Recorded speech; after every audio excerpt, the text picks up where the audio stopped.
MzG Media Entertainment and Movies, world exclusive with Jay Tolbert, Africair Flights Services, and Africair Coin. Welcome, Jay Tolbert, from Houston right now, in Houston, via what, Louisiana, am I correct? What part of Louisiana?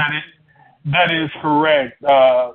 Monroe, Louisiana, by way of Bastrop, Louisiana. Two little small towns.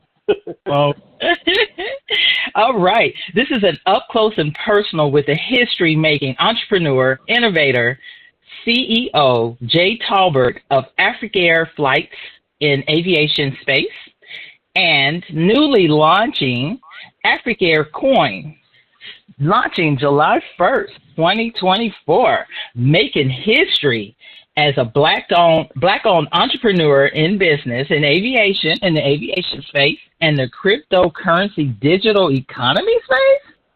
Is that awesome? So welcome, Jay. And also I wanted to say welcome to the Social Media Magazine podcast hosted by Sentoria Green. Welcome to the show. Thank you, Ms. Green. Thank you so much. And it's definitely a pleasure. All right. So we're super excited to be doing this exclusive with you. The Africair Coin will be launching July 1st, 2024, which is that's correct. About 6 days or 7 days from now, which is so exciting. The Africair Aviation Service is the reason the coin spins off of the aviation service. Am I correct? That is correct. That is correct. Okay. So tell me a little bit about what inspired you to go in this direction as an entrepreneur in a Black-owned business. What is your motivation to go into these spaces? Well, it's I have various motivations.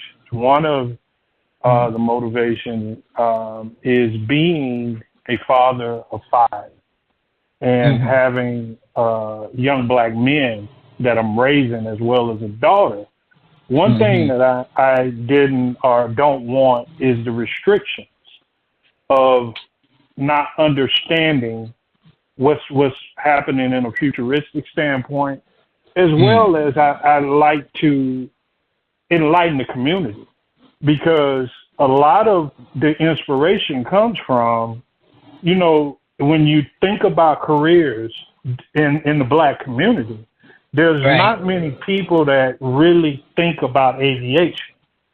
They think about every other thing, and if you look at as far as Fortune 500 businesses, there are several airlines that's in that falls in that category. However, we are the ones that spend most of the money, but we don't own any of it. Yeah, that's very interesting that you said that, because when you think about it, most inspiration in the community is entertainment, sports. I want to get out of the community. I want to rise above. I want the bag, right? But everyone goes into those spaces. I mean, there are college grads. Of course, they go into other spaces and careers because it makes sense once their parents talk to them. But a lot of people are chasing a dream, and they don't have that economical background or don't know finance. And then that gets worse and worse as you go, right? So, yeah, that's awesome. It definitely does. And as far as the economic mainstream of this country, if you look at it from this perspective, the Black community is the economic mainstream. We spend more money than anybody.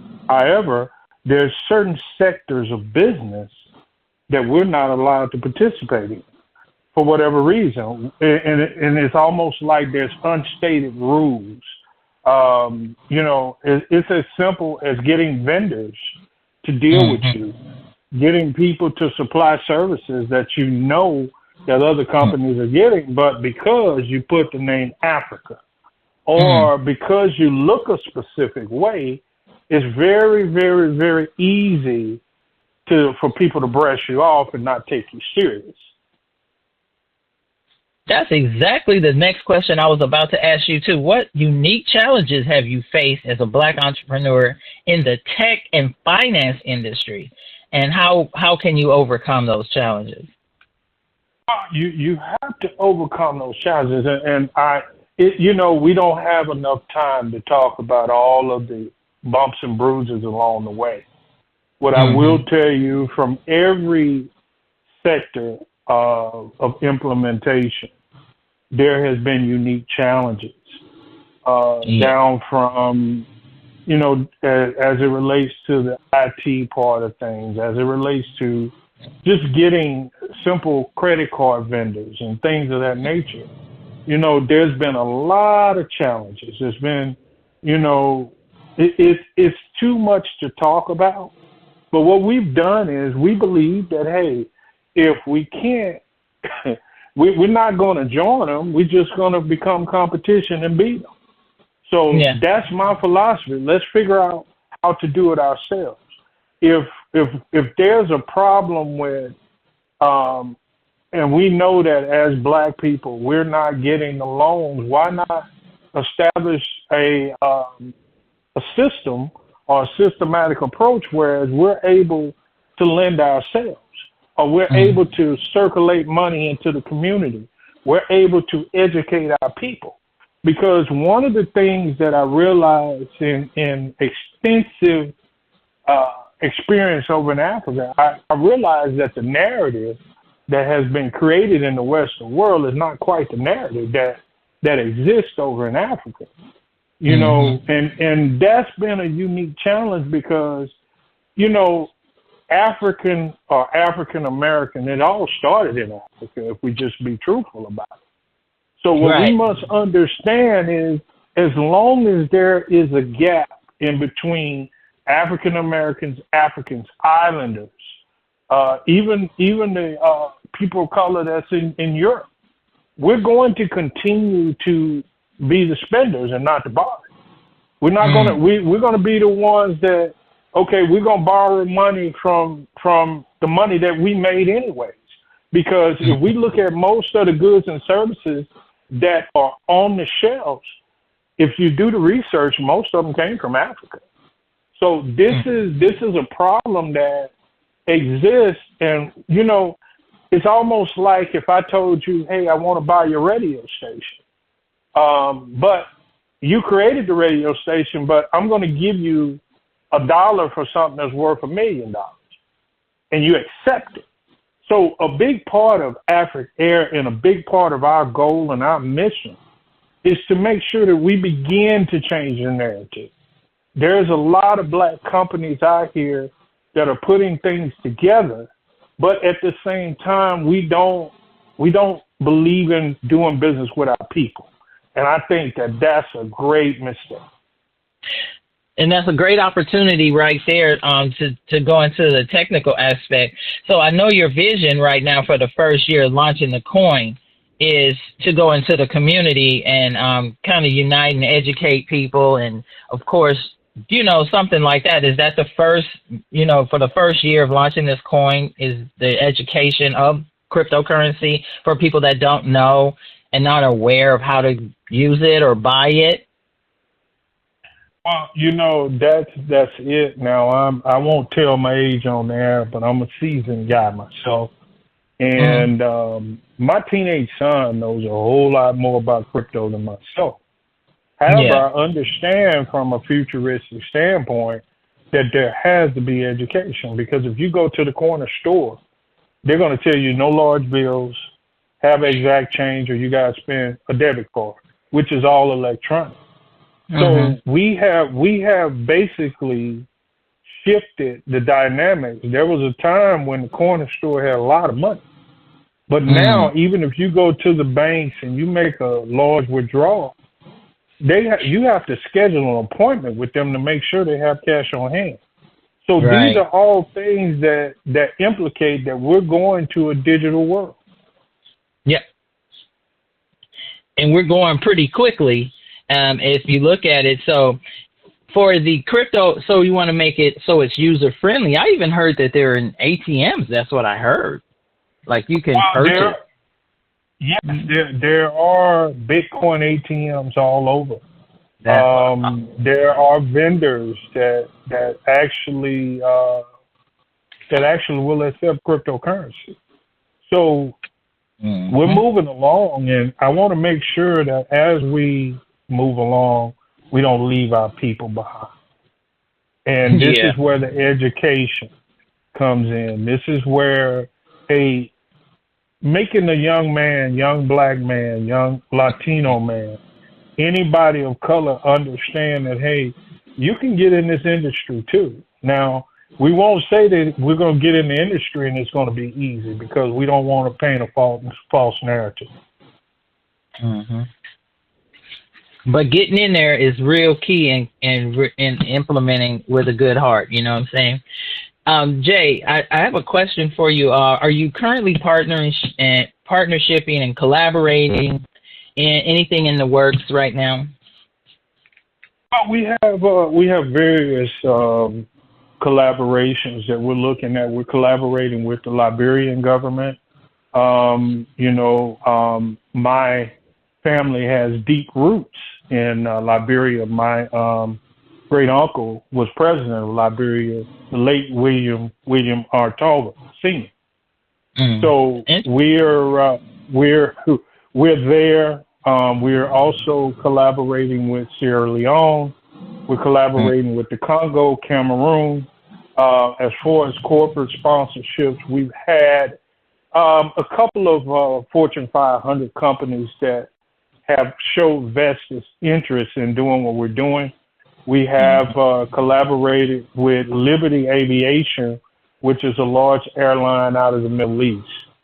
So we're doing, and they're a private aviation company that they buy and sell aircrafts and things of that nature. So we have some pretty robust things going. Also, we're in the implementation stage of putting together a credit union. It's called BLK Community Trust with Mr. Reggie Weston out of Memphis, Tennessee. Also on the technology end, we're collaborating with pretty much it's almost like a black Amazon, Mr. Gerald Walker and Biz C. Book out of Dallas, Texas. Just to name a few. Right. Powerful. That's powerful. So in the community engagement, I know we launched the coin in Africatown in Los Angeles on Juneteenth, and it was a very successful launch. Are there any more community building engagements that you're looking to do? Home is where the heart is. There's a few events that we're planning in Houston, Atlanta, New Orleans. We're actually looking for venues in Chicago as well. We want to make sure that the world knows about Africair, and we're able to put an imprint in the aviation industry, whereas we're able to supply labor needs and things of that nature, in addition to being able to charter private jets, luxury yachts. We have collaboration with the Ritz-Carlton as it relates to the Ritz-Carlton yachts and things of that nature, Virtuoso. So we're doing what we need to do to check the dots. Also coming very soon, we're collaborating with a drone company out of India. We have begun to speak with a couple of municipalities here in the States to manufacture those drones and actually train people to be drone pilots as well. So there's, from a technology standpoint, those are some of the things. And we have some dynamic things, just hide and watch. We have some cutting edge things in the crypto world as well.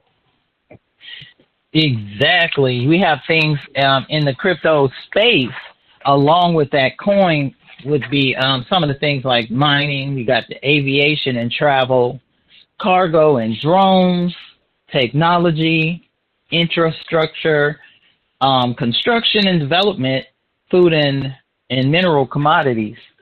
So those are some things. You want to elaborate on any of those? Well, absolutely. We have currently over 30 mining sites in Liberia alone. We have that. We also have a construction on the construction side. The country of South Sudan has approached us in reference to building a refinery, also building cities there as well, and collaborating with the central bank to help with a more robust banking system. Mm-hmm. And the cargo and drones, I think, would be really good for even just some of the cities right here and the vendors here in Los Angeles that use, that actually purchase products from Africa right now, currently. You know, so they would have direct access. Yeah, well, absolutely. And the thing about it is, one thing I learned, if you're in Africa and you want to mail something to the States, first of all, it's probably going to take between 7 and 14 days to get there. But in my own personal experience, you'll pay $200 for an envelope. So one of the problems with Africa is their distribution system, because there's less than 1% direct flights from Africa to the United States, or from the United States to Africa, opposed to what goes out daily. So it's under 1%. So what happens is, from a logistical standpoint, if I send something from any African city, it goes to Europe first. It clears customs in Europe, then it goes direct. Then it'll come directly to the United States and clears customs in that area as well.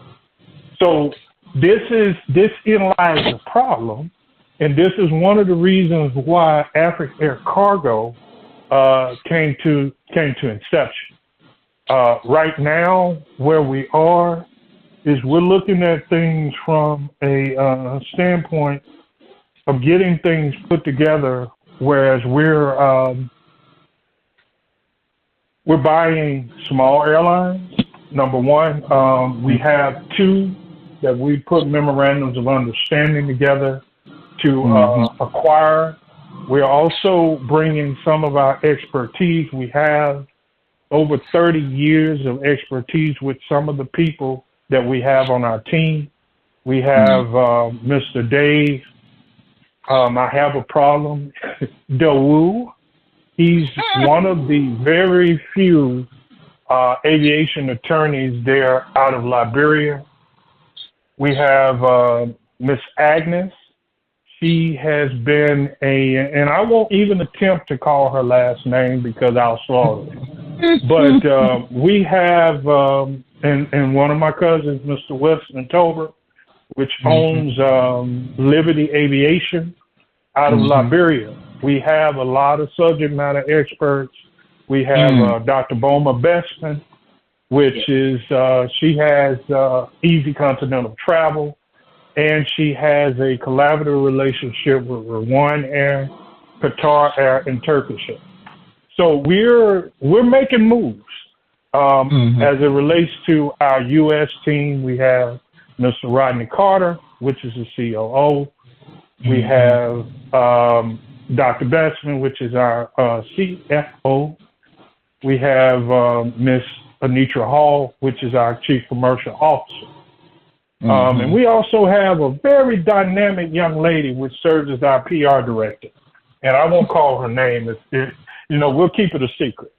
But Ms. Green, we'll keep it a secret. But hey, we're making moves. We're making moves, and the thing about it is, we're making moves. But this is more of a movement than it is a business to me. This is something to inspire the young people, to let them know, hey, Yeah, this is something that's to inspire the next generation. Yep. I love it. I mean, I'm all about the next generation, even with media too. You know, with the platform that we have here with MzG Media Entertainment, it's for the next generation too. You to have your voice, as well as what you're doing, as paving a way in a space that we're not in. I think there's Warren Buffett said something about going to spaces where you don't belong. That is huge. Well, you know, the thing about it, going in spaces where you don't belong, it's about coexisting. Because we have been adapting our whole lives. We have been adapting, and the word that I use a lot is resiliency. We've all been through a few things. We've all had a few bumps and bruises in our life. So we have to learn to be resilient as people.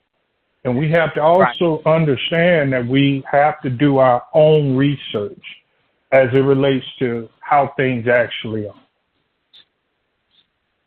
You know, that might not be what exactly, but I know it was somewhere you don't belong or where you aren't welcomed or something like that, which means be an entrepreneur, be a innovator, be a trendsetter, and then and invent and find something that the needs of all people, you know what I'm saying? So you're setting a situation up for a lot of job opportunities.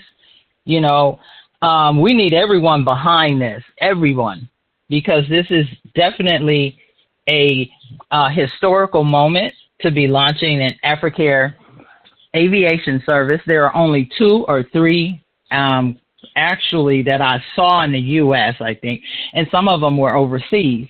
There aren't very many Black-owned aviation services, and the big companies right now are having a lot of problems, you know, because I guess they're just so big, and you see that in the news every day. So if you say, are there any educational outreach programs that you're planning for your company to involve and promote aviation careers among the represented groups? Well, from a futuristic standpoint, our plan is the first quarter of 25 is to begin to speak with some of these school systems that have consolidated in their schools sitting there that's deteriorating. What we would like to do is turn those into aviation academies or maintenance academies, whereas technology academies, whereas we have the inner city youth that are learning. And it doesn't matter the color of your skin. If you're in a city, you're in a city. And what we would like to do is change the narrative of the have and the have-nots, if that makes sense. Right, like having flight schools or things like that as well, right? That's correct. That's correct. Which is really needed. It's not too many Black pilots. There are some. You see them pop out here now and then, but not very many in the aviation space. And so that's why I say it's so surreal that you're doing that. So if I said, why Africair Aviation, what would you say? Why not Africair Aviation? You got me on why that not? Why not? Why not? And the reason why I say why not is because where I grew up, we didn't have many opportunities. My hometown, Bastrop, Louisiana, the whole economy was supported by international paper. International paper closed down, and the town lost everything. Wow. And part of what you lose is hope in situations like this. So the question that I would say, and you know, this is designed to fight crime as well, because if people are working and if you're giving these youth something to do, then at the end of the day, the crime rate will go down. But no matter who you are, if you need to eat, you're going to find a way to get a meal. Yes. So we got to look at this thing from the standpoint of, okay, how do we make effective change? How do we impact the community? How do we impact every community? Because there's no such thing as a black problem and a white problem. There is a us problem. There is a human problem. Absolutely. Absolutely. No, I agree. I totally agree. You are tuned in to Social Media Magazine Podcast on Live 105.5 Mobile Radio, Open for Business Digital Talk Radio, and Live 107.9 Star Power. Locally, nationally, and internationally broadcasting on MzG Media Entertainment, www.mzgmediaentertainment.com, and now we're including movies. Educating people of all color about digital economy is critical for several reasons, ranging from fostering economic growth, reducing inequality, to promoting innovation and ensuring social inclusion. When we talk about the economical part of it, when it's digital, there's a lot of people that just don't know about that. And so this coin is a driver and an inspiration. Jay, I would say you're inspiring me, as well. I've been doing extras on it. And I hope that this inspires us all to start thinking about the future. Well, I definitely thank you for giving us the opportunity on this great worldwide, world-changing platform. Your passion, your drive is something that motivates people like myself. And any time that we can collaborate together and get some things done for the greater good, I'm all for it. Well, thank you. I am honored. I think this is such a good thing to do, to launch this coin and make awareness of it being in the digital space, digital economy, through education and just learning more about it. So what is a thing that you think that you would be interested in doing in that space for as far as colleges? Are you reaching out to those are innovative learners? And I know you got a lot of high school kids. We never were taught about financial education. Let's say financial literacy. We weren't taught that in school, right? And we still haven't been very much.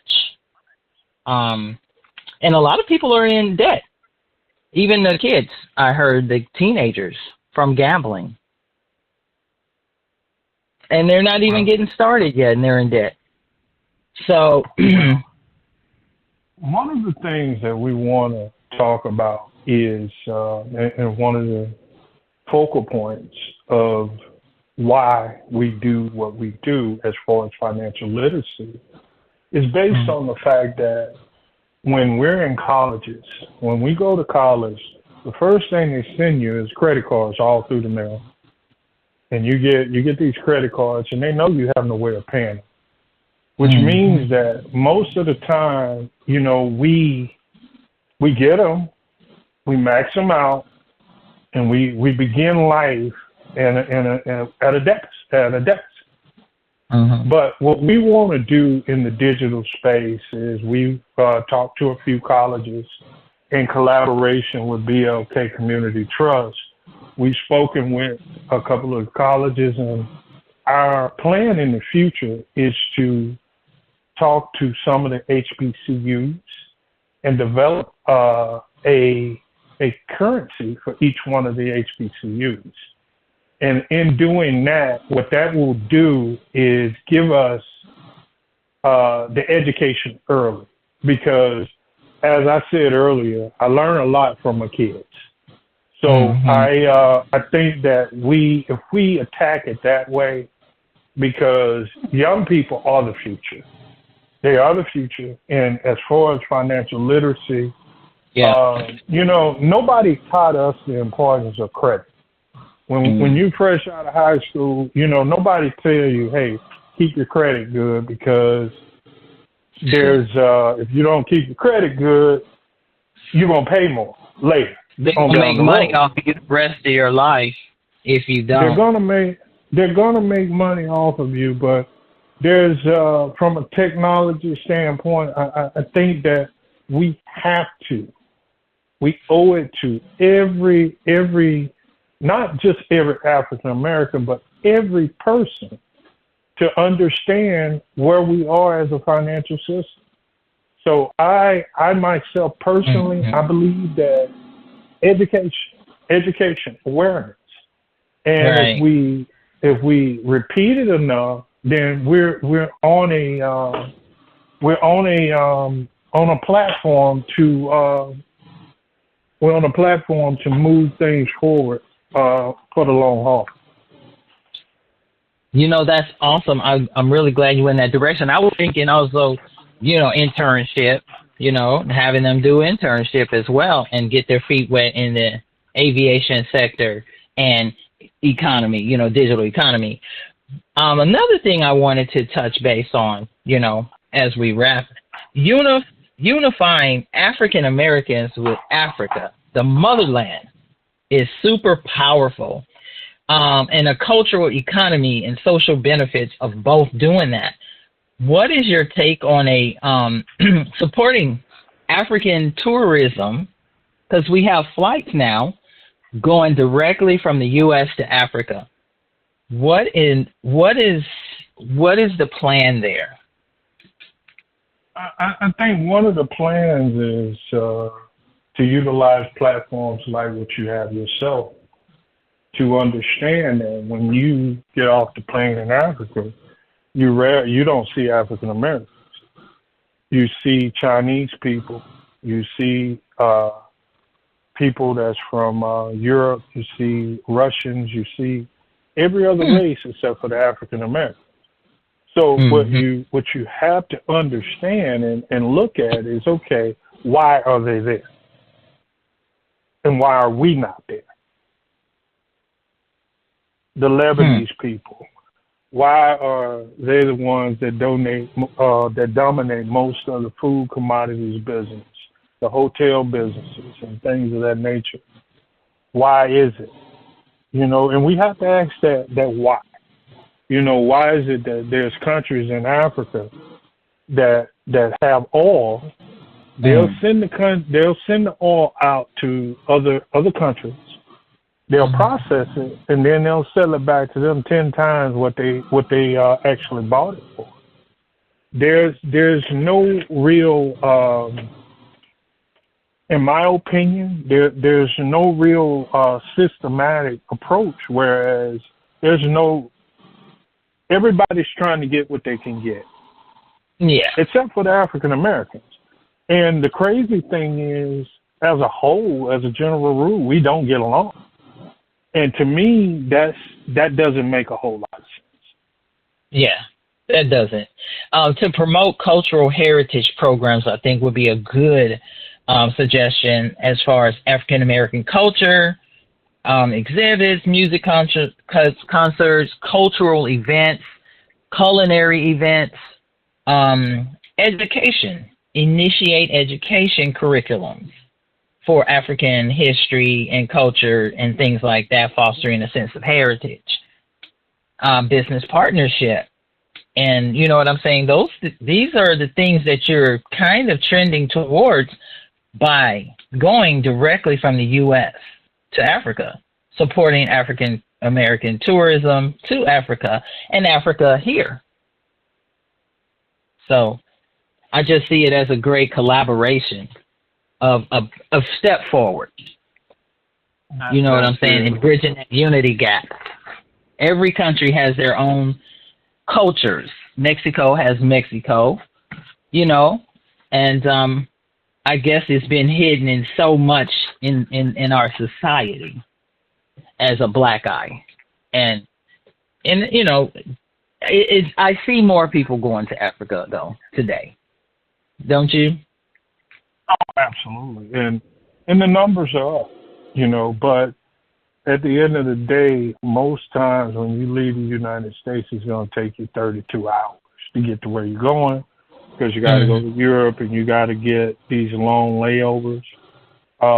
We're starting to also do event charters, whereas we're going to, one of the sectors of our company is actually marketing for these different events, the New Year's and the Christmas, the holidays, the Hajj for the Muslim community.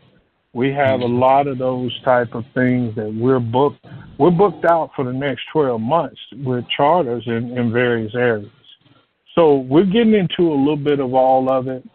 It's our goal for the second quarter of next year to own our own fleet of 10 planes, and that's the second quarter of next year. So we have a lot of work to do. The main thing is, as we grow, we expect our community to grow. In other words, we want to make sure that we're, number one, bridging the gap. We're educating, but we're not only doing, we want to have spiritual and mental growth as well along this journey.